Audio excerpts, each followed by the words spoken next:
So you ask the most important question in strategy, which is not what is true, but what would have to be true.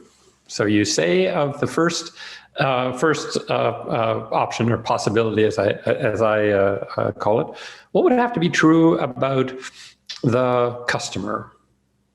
What would have to be true about our capabilities? What would have to be true about the competition for that to be a great idea? And you ask that of each of the possibilities. So you have a list of the important things that would have to be true for that to be the best idea. Okay, and then you choose the one that has the highest number of things that are likely to be true?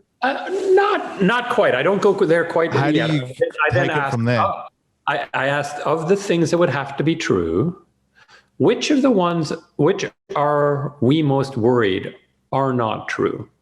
Ah, good one. And those are the barriers, what I call the barriers to choice, because if there's something that would have to be true that you're saying, I don't think that's true, you're never going to go do that, right?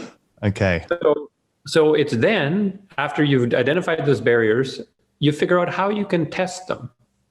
How can you do some market research? Can you do some competitive analysis? Can you do some analysis of your capabilities and the like? You create some kind of a test that would enable you to assess, can you overcome that barrier, right? Is actually, now that you've checked it, that is okay, or now that you've checked it, you think you could take this set of actions that would make that barrier go away. And when you've done that for all the possibilities, you do choose the one that you feel most confident you can make true the things that would need to be true for that to be the best idea. That is your choice. That is the choice. And so how long does this process typically take? It depends on how much testing you want to do. So coming up with where to play, how to win possibilities is not terribly time consuming. There's no good reason why you couldn't go and do an offsite for a couple or 3 days and come up with those, and to reverse engineer them to ask what would have to be true, and to identify what are the things that would have to be true, are we most worried about might not be true. That doesn't take long. You can do that in a matter of days or at most weeks.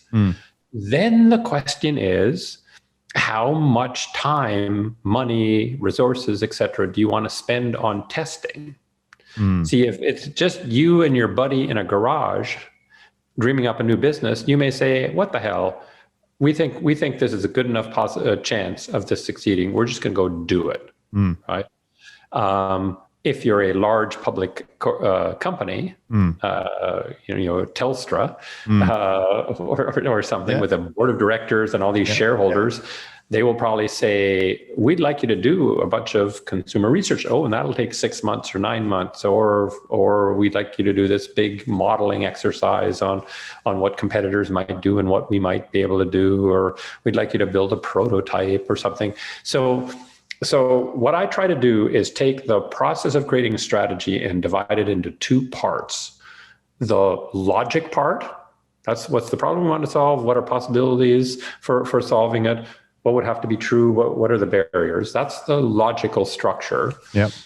And I try to separate that from the analytical part so that the company in question can say, depending on how much demonstration we need, how much testing we need, that'll determine how long we're willing to take on this and how much we're willing to spend on it. And companies have kind of different attitudes towards that. It seems like the bigger the risk associated with it, the more time should be put into testing it out. Is that right? Or like the bigger the investment and the longer the execution is typically going to take? Yeah, those would all be factors. I wouldn't say there's any one. So yes, the bigger the risk, but it depends kind of what you mean by risk. So what I often say is there's a difference between something that's below the waterline or above the waterline. So I will always ask the question, well, if this fails, if we try possibility C and it fails, are we did we just take a torpedo below the waterline, or did we take one above the waterline, and we can limp back to port and fix it up and go back out to sea? So part of it, so that is a measure of risk. Part of it is how much is it all or nothing, right? Could you test in small ways that wouldn't be terribly expensive, and then kind of prototype it, try it out in one market segment again, that and then learn from that. So a lot about it is trying to figure out ways of getting answers to your questions. And this is where, again, I like the practice of design iterative prototyping. Right, to say you go out with a prototype and test it in the market, get feedback, improve it, so that by the time you have to launch in full, you have much more data and insight into how customers are going to react to it. So lots of that to me is a skill at figuring out how you enable the world to be kind of de-risked for you. And I think that's what clever entrepreneurs do. Lots of people think of entrepreneurs as these incredibly wild-eyed people who jump off tall buildings with maybe a parachute, and maybe it was just a knapsack, right? And that's not my experience at all. I helped the guy he's passed away now, Ted Rogers, who's Canada's sort of greatest tech entrepreneur in history, and has built the not like Telstra, right? He's built a competitor to Bell Canada that's now bigger than Bell Canada. Just did a $28 billion merger to become the biggest.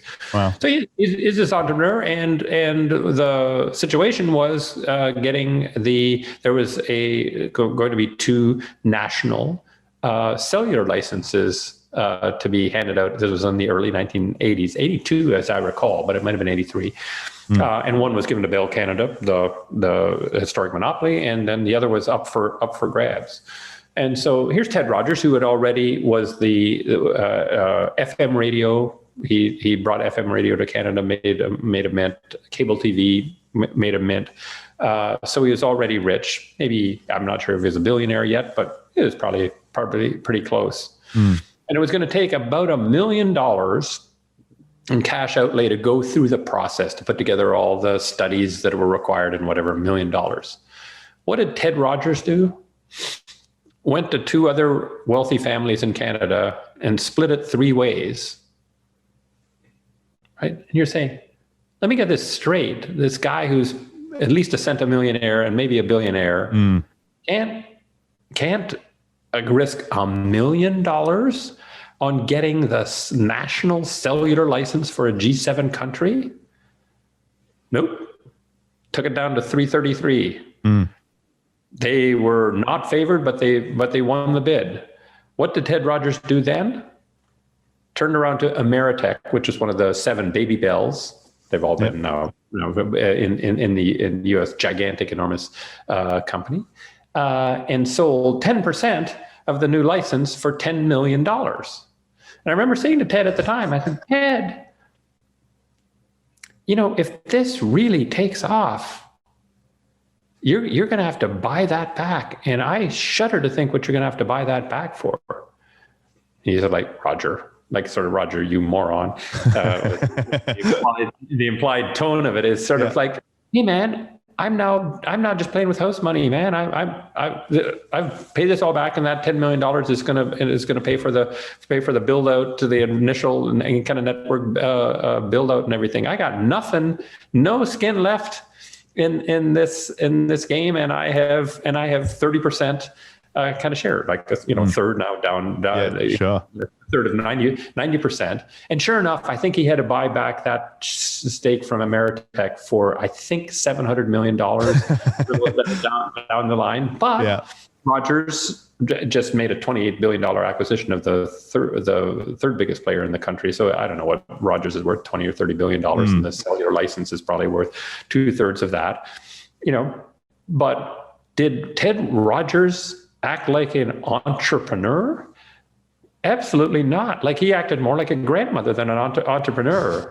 But I've seen that more often than not. They figure out how to de-risk the things they're doing so that they don't experience all of the downside and get enough of the upside that everything is just fine. And this is where strategy comes into place, right? It's to do the thing that has the highest chance of success and the lowest risk of failure at the same time. At the same time, is that right? Absolutely. That's what I say. Strategy is an exercise in shortening your odds. Right? If you just randomly went out and did something, let's say there would be 20 to 1 chance that you succeed. If you do strategy well, let's say it's 7 to 4. But is it going to succeed? Nobody knows the future. Nobody. And so there's always a risk that the future will not, take shape the way you hoped it would, you thought it would. But if you can shrink those odds against you, then if you do it enough times, you will succeed. And that's what Ted Rogers did. Shrunk the odds against him enough, and he died with a net worth of 10 billion or 15 billion or something, and his family's now probably worth 20 billion. And just to take the odds analogy, it's which I like, it's the bigger the bet, the lower the odds which you want to be like gambling with. Yeah. Like if it's going to be a massive bet, you don't want, the odds to be so good that it's triple your money, like that you want it to be super safe. Yeah. And so you're trying to just kind of reduce those odds so that it's as safe a bet as possible. Yeah. Because even if you get a small percentage of it, it's better than to lose half or to lose all. Yeah. Though I would agree that most big public companies with a board would have exactly the thinking structure that you've described. What they have to understand is it does leave them exposed, right? It leaves them exposed to somebody who says, "What the hell? I'm going to go try this," and that is kind of what has changed about business. If people ask me, I started strategy consulting in 1981, if you can believe it, 20 years ago, and in that era, if you ask most CEOs of big companies, Dow Jones 30, kind of like just big companies, Fortune 500 type companies, they would be most worried about the competitor who kind of looked like them across the street, kind of coming up with something really clever to outflank them, and that would keep them up at night. Now, I don't see that at all. They are most worried about two kids in a garage dreaming up something that's going to totally disrupt their industry. Now, the problem isn't two kids in a garage. The problem is two kids each in 100 garages. Because if 99 of them have got really dumb ideas and go belly up, lose all their money, who cares? It's the one that was doing the same thing the other 99 were doing, but hit on the right idea that will then disrupt you and kill the big guy, right? That could be Google that takes all of the advertising that used to go to whatever Time Warner or the New York Times or whatever,